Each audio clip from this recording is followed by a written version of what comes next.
नमस्कार, tax globe India में आपका स्वागत है। अगर आप इंडिविजुअल एसएससी हैं, आप जॉब में हैं, बिजनेस में हैं, सेल्फ एम्प्लॉयड हैं या आप सैलरी पेरोल पे हैं और आप अपनी इनकम टैक्स रिटर्न फाइल करने की सोच रहे हैं, तो असेसमेंट ईयर 2025-26 में आपके पास दो ऑप्शन हैं। Either you can file your income tax return under new tax regime और ओल्ड टैक्स रिजीम।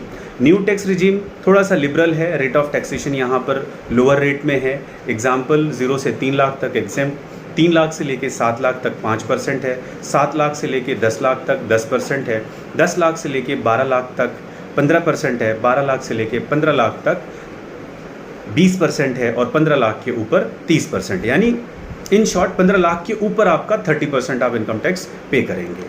वही अगर मैं ओल्ड टैक्स रिजीम की बात करूं तो वहां पर जो आपका स्लैब है वो 2.5 लाख तक एग्जेम्प्ट है बिलो 60, और 2.5 लाख से लेके 5 लाख के बीच में 5% का इनकम टैक्स रेट है, 5 लाख से लेके 10 लाख तक 20% का इनकम टैक्स रेट है और 10 लाख के ऊपर 30% आपका इनकम टैक्स रेट है। नाउ अगर in case if you are an individual assessee, either you are in job or business and thinking of filing your income tax return under new tax regime, तो बहुत बढ़िया, आप file कीजिए new tax regime में, आप file कर लीजिए, अच्छा है। लेकिन अगर if you are planning to file your income tax return under old tax regime, तो you have to be very cautious.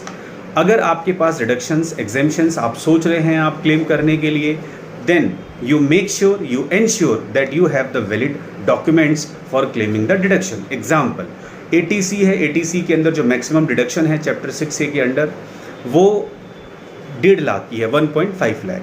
अब एग्जाम्पल के तौर पे अब ATC के अंदर अलग अलग इन्वेस्टमेंट्स आती हैं। एग्जाम्पल, आपने कोई एक LIC की पॉलिसी ली है, आप उसमें मंथली 5,000 प्रीमियम पे कर रहे हैं, तो साल का हुआ 60,000। तो 60,000 जब आप वहाँ पर ATC के अंदर फिलअप करेंगे उसके टैब में, तो साथ के साथ आपको लिखना पड़ेगा कि आपका ये पॉलिसी नंबर है।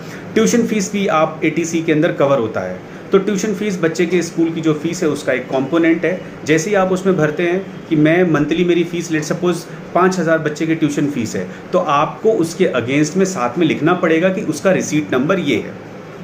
या फिर किसी तरीके की इन्वेस्टमेंट जो ATC में कवर है, तो उसके साथ साथ आपको उसका पॉलिसी नंबर, इन्वेस्टमेंट का जो भी डॉक्यूमेंट आइडेंटिफिकेशन नंबर है वो सब कुछ लिखना पड़ेगा। Then only you are allowed to claim the deduction under old tax regime. तो आप इन चीज़ों का ध्यान रखें।